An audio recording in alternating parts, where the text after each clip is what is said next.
ارشد صاحب بہت شکریہ آپ کے وقت کا. یہ کہیے گا کہ پاکستان ہر جگہ خدمات فراہم کرنے میں نمبر 1 نظر آ رہا ہے، لیکن عام پاکستانی کا سوال یہ ہے کہ پاکستان کو مکہ معاہدے یا پھر مسلسل عالمی کردار کی ادائیگی سے کیا حاصل ہوتا ہے؟ بسم اللہ الرحمن الرحیم. السلام علیکم.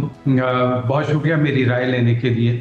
دیکھیں، سب سے پہلے بات یہ ہے کہ مکہ معظمہ میں کسی بھی چیز کی ایکٹیویٹی ہونا اور خاص طور پہ کسی معاہدے کا ہونا ایک مقدس مقام پر ہونا دو طرح سے معنوی حیثیت رکھتا ہے. پہلے ایک علامتی لحاظ سے اور دوسرا معنویت، عملی معنویت کے لحاظ سے. علامتی حیثیت جیسے میں نے بتائی کہ ایک مقدس مقام ہے مسلمانوں کا اور ہمارے لیے بہت بڑا فریضہ بن جاتا ہے، تو یہ تو علامتی حیثیت ہے. لیکن اس میں بہت بڑی ایک عملی معنویت بھی پوشیدہ ہے، اور وہ اس کو سمجھنے کے لیے یہ سمجھیں کہ گلوبل مسائل اس وقت ایسے ہیں کہ غیر منطقی اتحاد بھی ہو رہے ہیں اور ہوں گے. اب پاکستان جیسے ملک کے لیے اس قسم کا ایک معاہدہ ہونا بہت بڑی اچیومنٹ ہے الحمدللہ، اور اس کی جو امپلیکیشنز ہیں اور اس کی جو آؤٹ کم جسے کہتے ہیں دوررس نتائج ہیں وہ انشاءاللہ آہستہ آہستہ سامنے آئیں گے. فی الحال چونکہ اس کے ٹیوارز اس طرح کمپلیٹلی ڈیفائن نہیں ہوئے، اس لیے پاکستانی ہونے کے ساتھ ساتھ دنیا کا ہر مبصر اور ہر انالیسس یہی سوچ رہا ہے کہ اس کی الٹیمیٹلی آؤٹ کم کیا ہو.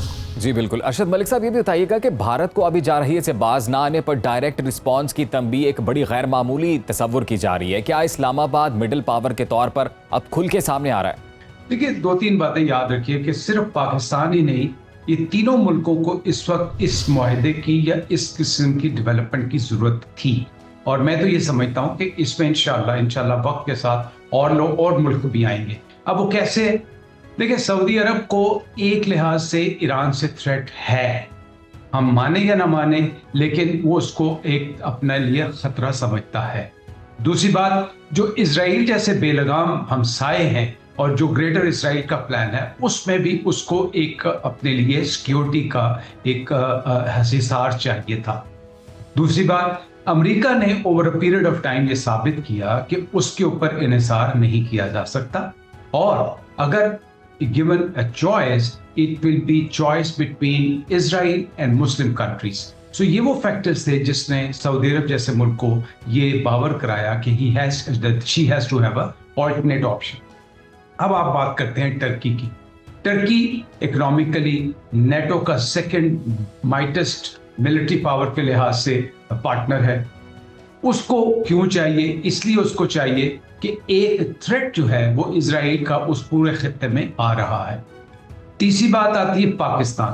دیکھیں، پاکستان الحمدللہ مئی کے بعد اور 2025 کے بعد جو اللہ تعالیٰ نے آپ کو ایک عزت بخشی، اب اس عزت کو مینٹین کرنے کے لیے you are becoming relevant.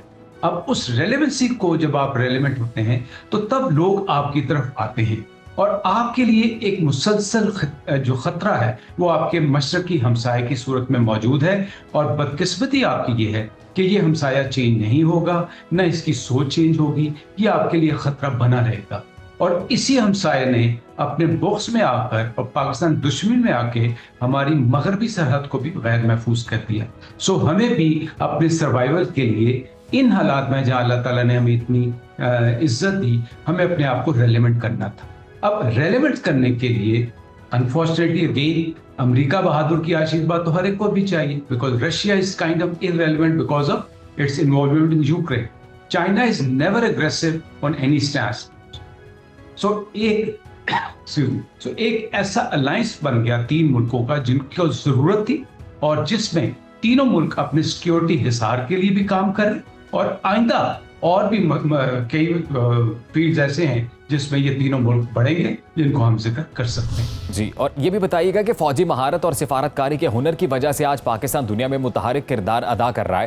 Middle power ہے، عالمی طاقتوں کے درمیان ایک برج ہے، کنگ آف ڈپلومیسی ہے. سفارتکاری سے میدان جنگ تک اس پیش رفت کا صحرا کس کے سر جاتا ہے؟ جی، بڑی obvious بات ہے کہ یہ جو کام شروع ہوا وہ الحمدللہ عسکری محاذ سے شروع ہوا.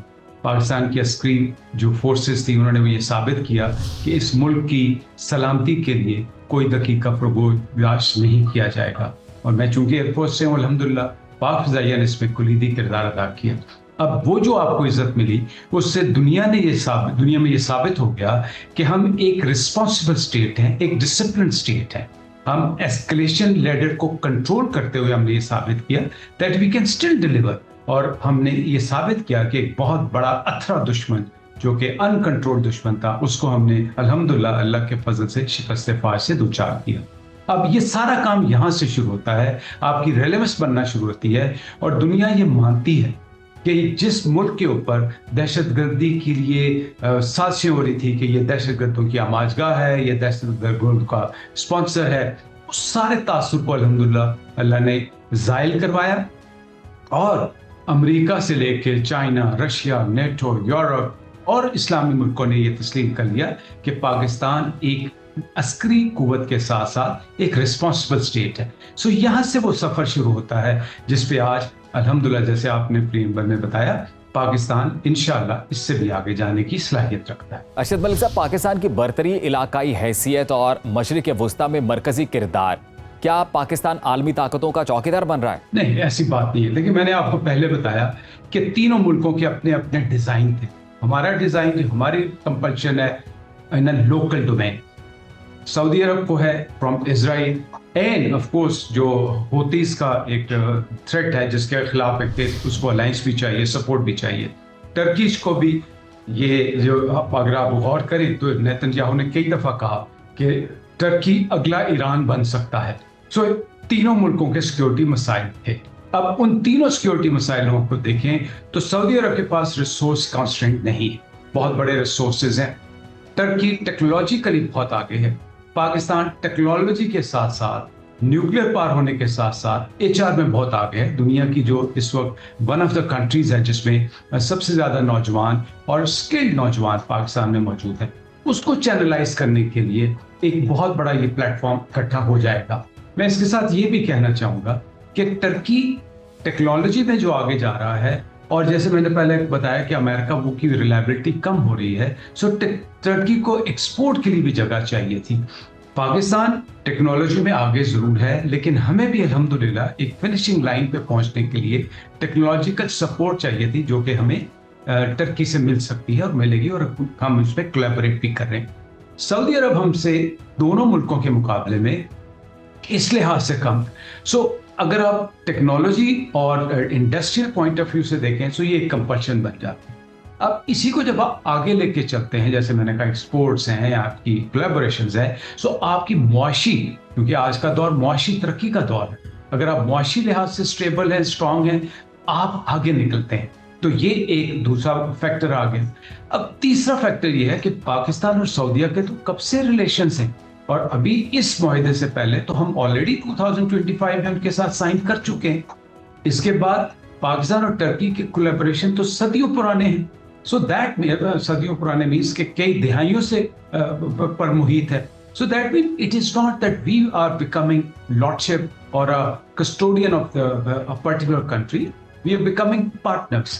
اینڈ اس پارٹنرشپ کا جو اصل مقصد ہے جس پہ اکثر بحث بھی ہو رہی ہے، ایک بنیاد اکٹھی ہو رہی ہے، ایک سمت متعین ہو رہی ہے، جس کا جب آرکیٹیکچر سامنے آئے گا، جب اس کی لیڈرشپ سامنے آئے گی، جب کمانڈ سٹرکچر سامنے آئے گا، تب ہم اس کو دیکھیں گے کہ اس کے اوپر کیا فیوچر کا لائحہ عمل تینوں ملک بناتے ہیں اور اس میں کن اور ملکوں کو اپنے ساتھ لے کے آتے ہیں. جی، اور یہ بھی کہ پاکستان معاشی بحران کے جس دور سے گزر رہا ہے، اس میں پاکستان کو ترکی سے کیا معاشی فوائد حاصل ہو سکتے ہیں؟ دیکھیں، یہ بہت امپورٹنٹ بات کی آپ نے. میں نے بھی پہلے یہ کہا تھا کہ عسکری لحاظ سے تو آپ کو سیکورٹی کی گارنٹیز چاہیے ہوتی ہیں، سپورٹ چاہیے ہوتی ہے، اور یہ معاہدہ کیا بھی اسی لیے جا رہا ہے کہ ایک ڈیٹرنس فیکٹر کریٹ کیا جائے، جو آرٹیکل جس میں کہا گیا کہ ایک پر حملہ دوسرے پر حملہ ہوگا. لیکن یہ سب چیزیں تب ممکن ہوتی ہیں اگر آپ معاشی لحاظ سے اسٹرانگ ہوں، اگر آپ معاشی لحاظ سے آگے چلیں، اور آپ کو آپ کی معیشت کو اس وقت سپورٹ چاہیے، جس کے لیے سعودی عرب آپ کو پہلے ہی 5 بلین کا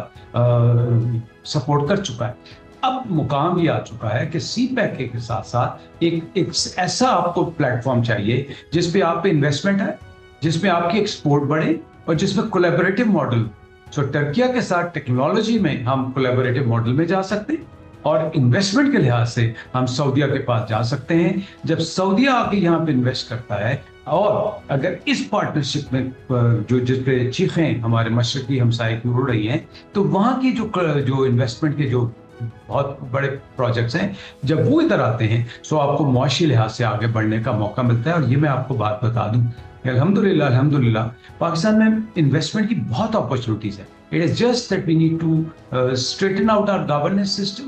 We need to straighten out our systems, and inshallah, with these kind of collaborations, inshallah, we are looking forward for a very prosperous future, inshallah. جی بالکل. ارشد ملک صاحب, 3 ملکی دفاعی معاہدہ پاکستان اور چین کی اسٹریٹجک ریلیشن شپ کو کیا متاثر کر سکتا ہے؟ دیکھیے, یہ سروسز کو نہ سوچیں, آپ یہ سوچیں کہ ہم جو ٹیکنالوجی ان کو دیں گے, لائک آپ کا F-17 جو بلاک 3 جہاز ہے, it's one of the best choices for any such country. One. Second, drone technology میں ہم بہت آگے جا چکے ہیں. تیسرا, ہماری سروسز کے لیے اب یہ ضروری نہیں کہ صرف پاکستان ہی دے. ایک ماڈل تینوں ملکوں کا ایسا بنے گا جس میں تینوں ملک ایک دوسرے کو سپورٹ کریں گے اور تینوں ملک ایک دوسرے کے جو عسکری کوآپریشن ہے اس میں اپنا اپنا حصہ ڈالیں گے. تو ہمارے لیے ہمارا سپر مشاق ٹریننگ ایئر کرافٹ ہے ایئر فورس کا, F-17 ایئر کرافٹ ہے, اور اس کی ٹریننگ اور جو اسٹاف کورسز ہیں, ان ساری چیزوں میں جب آپ جاتے ہیں تو ڈیفینیٹلی آپ کے پاس پازیٹیوٹی آتی ہے آپ کی معیشت. ارشد ملک صاحب, سعودی عرب سے دفاعی اثاثوں کی شیئرنگ پر مزید معاشی تعاون کی امید بھی رکھی جا رہی ہے. کیا کر سے یہ اچھا یہ نہیں کہ سعودی عرب پاکستان میں سرمایہ کاری کرے, خاص طور پر ریفائنریوں کو اپڈیٹ کرنے کا جو پروجیکٹ ہے؟ I think that's the key line. We should give away this habit of taking loans or support. We should enforce a system. We should formulate a system, and we should improve our governance system whereby یہ ملک جو ہیں وہ سارے اس طرف آئیں اور investment opportunities Pakistan میں, جیسا میں نے پہلے کہا کہ صرف ریفائنری میں نہیں ہے, مائننگ میں ہے, ایگریکلچر میں ہے, پروڈکشن میں ہے, فارماسیوٹیکل میں ہے, ان ساروں, ٹیکسٹائل میں بہت بڑی اپرچونیٹی ہے, ان میں آپ انویسٹمنٹ کرائیں. بٹ اسٹرینتھ کرنے کے لیے آپ کو ایک آرکیٹیکٹ, ایک سسٹم, ایک پورا کمانڈ اسٹرکچر بنانا پڑے گا تاکہ جو انویسٹر آئے وہ کانفیڈنس کے ساتھ آئے, کنسسٹنٹ پالیسی کو سامنے دیکھ کے آئے. تو ڈیفینیٹلی اس میں پاکستان کا انشاءاللہ بہت فائدہ.